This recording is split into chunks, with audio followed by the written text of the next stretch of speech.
జల్లికట్టు తమిళనాడుని ఒక ఊపు ఊపేసింది. ఒక్క నాయకుడు లేడు. ఆందోళన చేయమని ఎవ్వరూ ప్రోత్సహించలేదు.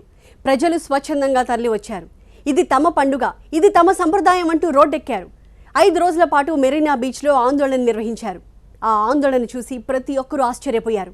సంప్రదాయం కోసం తమిళులు చేస్తున్న పోరాట స్ఫూర్తి ప్రతి ఒక్కరికి నచ్చింది, ఆలోచింపజేసింది. వాళ్ళు చేసిన ఆందోళన మన సంప్రదాయాన్ని కాపాడుకోవడానికి ఎందుకు చేయకూడదు అనిపించింది కన్నడిగులకు. అంతే, రంగంలోకి దిగిపోయారు. తమ సంప్రదాయ క్రీడపై ఉన్న నిషేధాన్ని కూడా ఎత్తివేయాలంటూ డిమాండ్ చేశారు. ఇంతకు కన్నడిగుల సంప్రదాయ క్రీడ ఏంటి, దానిపై నిషేధాన్ని ఎందుకు విధించారు?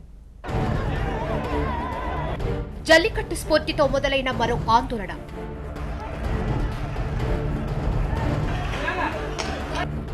రెండేళ్ల క్రితం కన్నడ సాంప్రదాయ క్రీడ కంబళపై నిషేధం.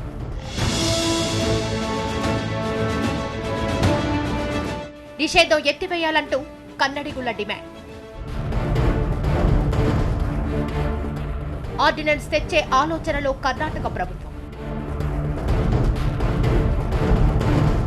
జల్లికట్టు చిన్న ఆందోళనగా మొదలై చెన్నై వాసుల్లో ఉద్యమ స్ఫూర్తిని రగిలించింది. తమ సాంప్రదాయ క్రీడ కోసం తమిళులంతా ఏకమయ్యారు. ఒక్క వేదికపైకి వచ్చారు. కులాలు లేవు, మతాలు లేవు, రాజకీయ పార్టీలు అస్సలే లేవు. వాళ్లకు కావాల్సిందల్లా జల్లికట్టుపై ఉన్న నిషేధం ఎత్తివేయడం. నిషేధం ఎత్తివేశారా లేదా అనే విషయం పక్కన పెడితే కేంద్రం స్పందించింది. తమిళ సర్కార్ అర్జెంటుగా ఆర్డినెన్స్ తెచ్చింది.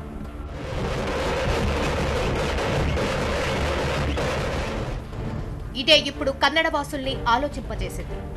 తమిళులు చేసిన తరహాలోనే తామెందుకు ఆందోళన చేయకూడదో అని ఆలోచించేలా చేసింది. దానికి కారణం వాళ్లకు కూడా ఒక సాంప్రదాయ క్రీడ ఉంది. దాని పేరే కంబళ. జల్లికట్టు ఉద్యమం ఇచ్చిన స్ఫూర్తితో కర్ణాటకలోనూ కంబళ రేసును నిర్వహించాలని డిమాండ్ చేస్తున్నారు స్థానికులు. 2 ఏళ్ల క్రితం జల్లికట్టుతో పాటు కంబళ క్రీడపై కూడా పెటా ప్రతినిధులు కేసులు పెట్టారు. ఈ క్రీడల పేరుతో జీవహింస జరుగుతోందని కోర్టులో వాదనలు నడిచాయి. పెటా ప్రతినిధుల వాదనలతో ఏకీభవించిన న్యాయస్థానం జల్లికట్టు, కంబళ క్రీడలపై నిషేధం విధించింది.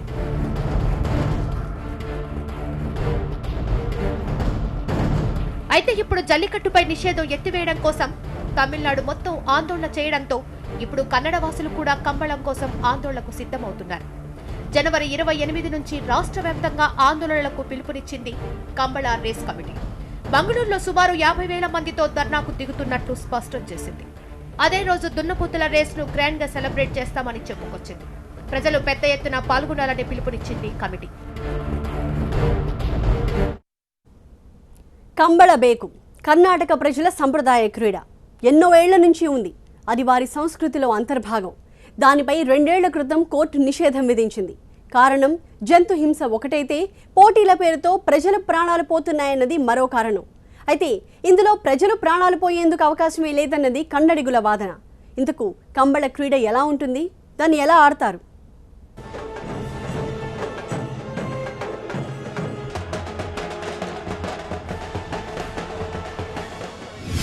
తమిళలకు జల్లికట్టు.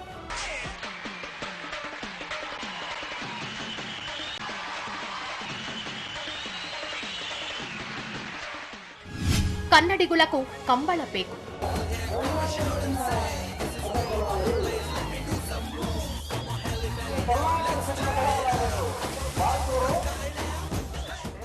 కర్ణాటకలో కంబళ బేకు అంటే తెలియని వారు ఎవ్వరుండరు. ఎందుకంటే అది వారి సాంప్రదాయ క్రీడ.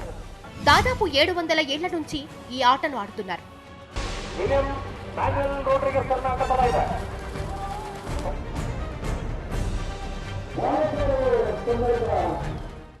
ఈ కంబళాట ఎక్కువగా నవంబర్ నుంచి మార్చి వరకు జరుగుతోంది.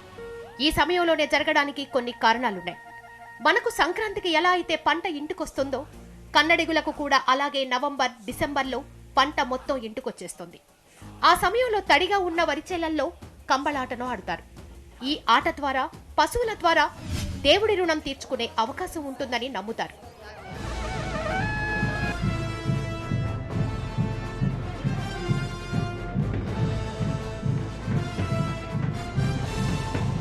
జల్లికట్టులాగే ఇది కూడా కేవలం యువకులు మాత్రమే ఆడే ఆట. అయితే జల్లికట్టులో పొగరుతో ఉన్న ఎద్దును ఎవరైతే లొంగ తీసుకుంటారో వాళ్లే విజేతలు. అక్కడ 2-3 టీమ్స్ ఉంటాయి. ఎవరు ఎద్దుని లొంగ తీసుకుంటే వాళ్ళు గెలిచినట్టు.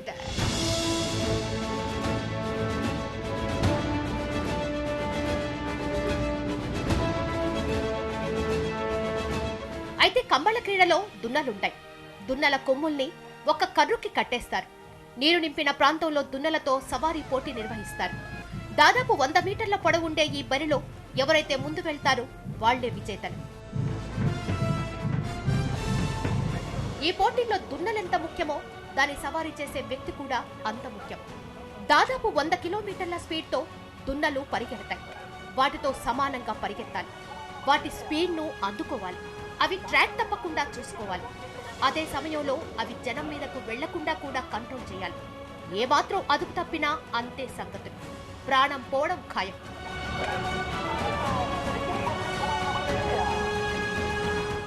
గతంలో కేవలం సరదా కోసం దేవుడికి కృతజ్ఞత చెప్పేందుకు ఈ పోటీలు నిర్వహించేవాళ్లు.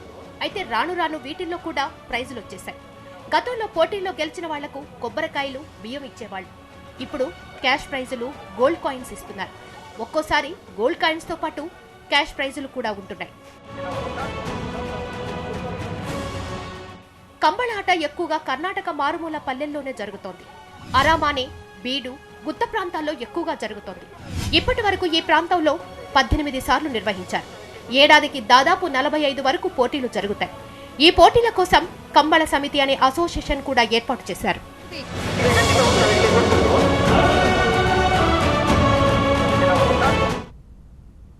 మన దగ్గర కోడి పందాల కోసం పందెం రాయుళ్లు దాదాపు 6 నెలల నుంచి సిద్ధమవుతారు. కోడి పందాలకు ఏమాత్రం తగ్గవు కంబళ పందాలు. పోటాపోటీగా జరుగుతాయి. ఈ పోటీలను చూడ్డానికి వచ్చే జనంతో ఊళ్ళన్నీ సందడిగా మారిపోతాయి. ఆ సందడంతా ఇప్పుడు పోయిందని బాధపడుతున్నారు అక్కడి రైతులు. ఆ సందడి తిరిగి రావాలంటే, పల్లెటూళ్లు కలగళ్లాడాలంటే కంబళ క్రీడపై ఉన్న నిషేధాన్ని ఎత్తివేయాలని డిమాండ్ చేస్తున్నారు.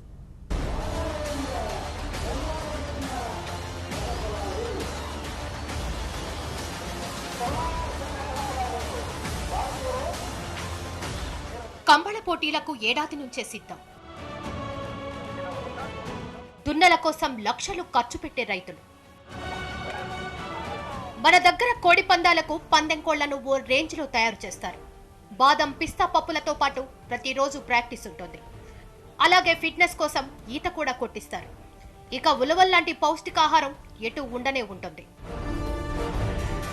కర్ణాటకలో కంబళ పోటీల్లో పాల్గొనే దున్నలను కూడా 6 నెలల ముందు నుంచే రెడీ చేస్తారు. ప్రతిరోజు వేడి నీళ్లతో స్నానం, ఆ తర్వాత మసాజ్ కంపల్సరీ.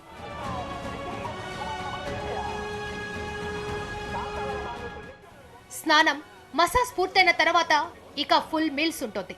ఉలవలతో పాటు అన్ని రకాల పప్పు దినుసులు ఆహారంలో ఉంటాయి. వాటితో పాటు బాదం పప్పు, పిస్తాలతో అమోఘమైన మెను ఎప్పుడూ సిద్ధంగా ఉంటుంది. ఇక పందాలు రెడీ కావడానికి 2 నెలల ముందు నుంచే బీభత్సమైన ప్రాక్టీస్ ఉంటుంది. రోజు ఉదయం 1-2 గంటలు, సాయంత్రం 2 గంటలు. ప్రాక్టీస్ లో పక్కగా పరిగెత్తేదంటేనే పందెంలో ఉంటుంది, లేదంటే లేదు.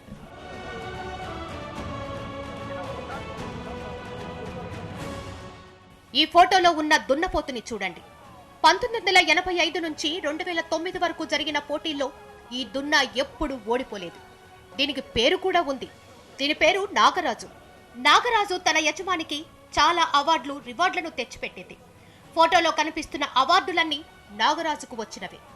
ఇక నాగరాజు ప్రతిభకు మెచ్చి కర్ణాటక ప్రభుత్వం 2012లో ప్రతిష్టాత్మక రాజోత్సవ్ అవార్డుతో సత్కరించింది.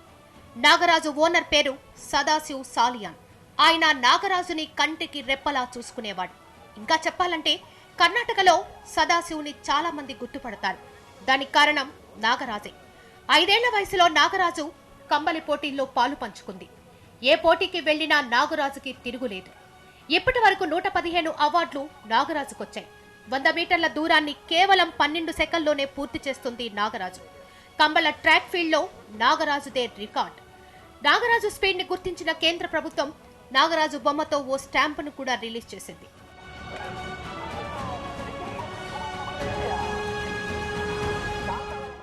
నిషేధం విధించక ముందు వరకు కర్ణాటక పల్లె ప్రాంతాల్లో కంబళి పోటీలు జరిగాయి. కానీ నిషేధం విధించిన తర్వాత ఎక్కడా జరగడం లేదు. కానీ ఈ పోటీలు తమ సంస్కృతిలో అంతర్భాగమని అంటున్నారు కన్నడ ప్రజలు. ಕಂಬಳ ಇದು పూర్వజರಿಂದ ಒಂದು ప్రారంభವಾದ್ದು.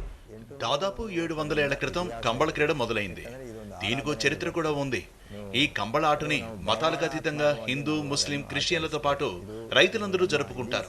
ఇది కేవలం క్రీడ మాత్రమే కాదు, ఇది మన సంస్కృతిలో మమేకమైన ఆట. నాగారాధన, భూతారాధన, దేవారాధనల్లా ఇది పశువుల ఆరాధన. కంబళాట అనేది కూడా ఒక రకమైన పశు ఆరాధనగానే మేము భావిస్తాం. ಇದರೊಂದು ಆಚರಣಾತ್ಮಕವಾಗಿ ನಾವು ಮಾಡ್ತಾ ಇದ್ದೇವೆ. ఏడాదిలో వ్యవసాయ పనులతో తీరికలేని సమయాలతో రైతు అలసిపోతాడు. అలా అలసిపోయిన రైతుకు కాస్త ఉల్లాసంగా ఉండే పోటీలు కావాలి. ఆ నేపథ్యంలో వచ్చిందే కంబళ పోటీ. ఈ పోటీల వల్ల రైతులు తమ పనుల నుంచి కాస్త రిలాక్స్ అవుతారు. ఏడాదిలో 365 రోజులు కూడా రైతు పొలం పనుల్లో బిజీగా ఉంటాడు. ఈ డిసెంబర్ నుంచి మార్చి వరకు అతను పంటలు పండే స్థలాల్లో కానీ లేదంటే గ్రామదేవత కొలువైన ప్రాంతాల్లో గాని ఈ ఆట ఆడతారు. ఈ ఆటలో గ్రామస్తులంతా ఉత్సాహంగా పాల్గొంటారు, పందాలు కడతారు. దీనివల్ల అప్పటి వరకు పడిన శ్రమనంతా మర్చిపోవడానికి ఆస్కారం ఏర్పడుతుంది. అంతేగాక అందరూ కలిసి ఓ పండగలా చేయడం వల్ల సంబంధాలు మెరుగుపడతాయి. మరోవైపు ఇలాంటి ఆటల వల్ల పశువులను అపురూపంగా, ప్రాణపదంగా చూసుకునేందుకు అవకాశం ఏర్పడుతుంది. జల్లికట్టు ఆందోళన నేపథ్యంలో ఇప్పుడు కన్నడ ప్రజలు కూడా ఆందోళనలు చేసేందుకు సమాయత్తమవుతున్నారు. ఈ నెలాఖరు నుంచి ఊరువాడ ఆందోళనలు నిర్వహించేందుకు ప్లాన్ చేస్తున్నారు.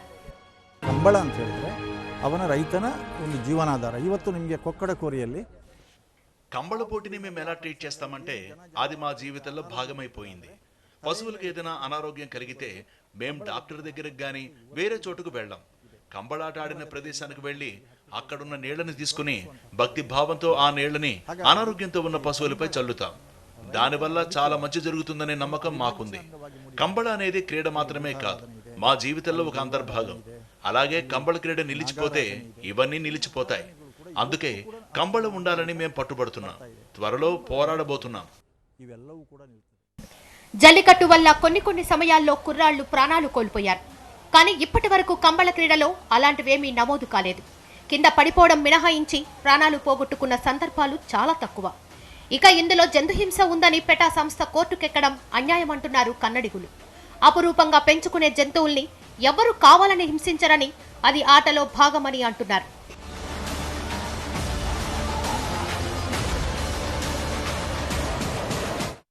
నిన్న తమిళ ప్రజలు, రేపు కన్నడిగులు.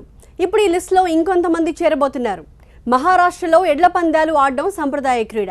అయితే దానిపై నిషేధం ఉంది. ఇప్పుడు ఎడ్ల పందాలపై నిషేధాన్ని ఎత్తివేయాలనే డిమాండ్ మొదలైంది. అటు అస్సాంలో కూడా బుల్బుల్ ఫైట్ని అనుమతించాలనే డిమాండ్ స్టార్ట్ అయింది. జల్లికట్టు ఆందోళన కన్నడిగుల్లో కొత్త ఉత్సాహాన్ని నింపింది. ఆ ఉత్సాహంతో వరుస ఆందోళనలకు సిద్ధమవుతున్నారు. జనవరి 28 నుంచి రాష్ట్ర వ్యాప్తంగా ఆందోళనలకు పిలుపునిచ్చింది కంబాల రేస్ కమిటీ. మంగళూరులో సుమారు 50,000 మందితో ధర్నాకు దిగుతున్నట్లు స్పష్టం చేసింది. అదే రోజు దున్నపోతుల రేస్ ని గ్రాండ్ గా సెలబ్రేట్ చేస్తామని చెప్పుకొచ్చింది. ప్రజలు పెద్ద ఎత్తున పాల్గొనాలని పిలుపునిచ్చింది కమిటీ.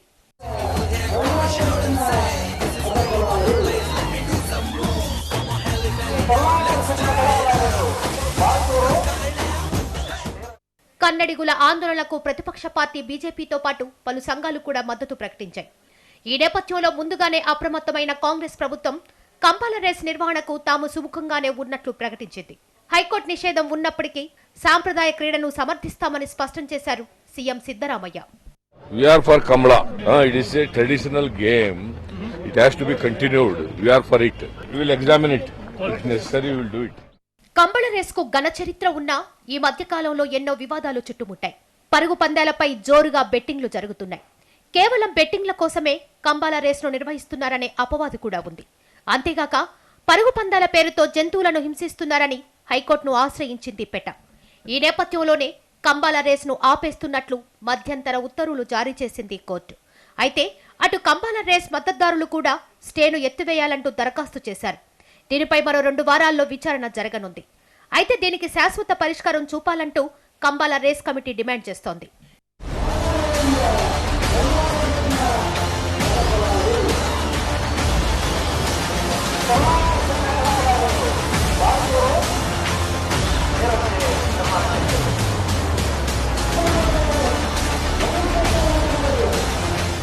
తమిళులు, కన్నడిగుల ఆందోళనలతో ఇప్పుడు మహారాష్ట్ర వాళ్లు కూడా పోరాటాలకు సిద్ధమవుతున్నారు.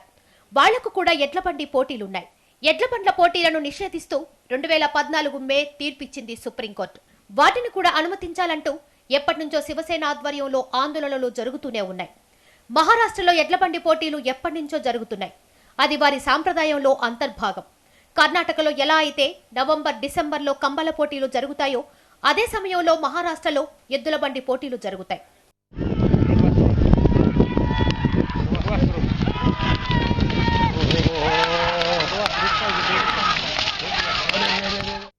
ఎద్దుల బండి పోటీలంటే మన వైపు 2 ఎద్దులకు ఒక బండి తగిలించి ఎవరు ఎద్దులు ముందుకు గమ్యాన్ని చేరుతాయో వాటిని విజేతగా అనౌన్స్ చేస్తారు.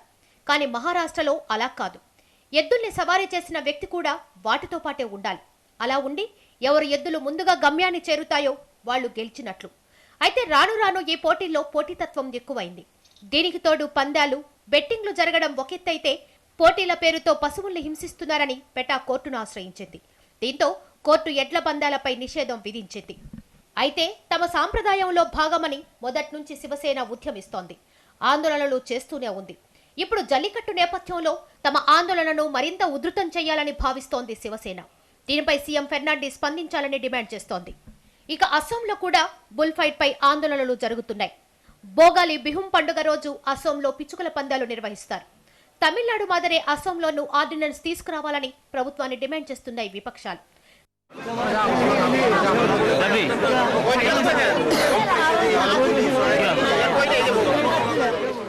జల్లికట్టుతో కొన్ని రాష్ట్రాల్లో నిషేధించిన క్రీడలు సాంప్రదాయం పేరుతో మరోసారి తెరపైకి వస్తున్నాయి.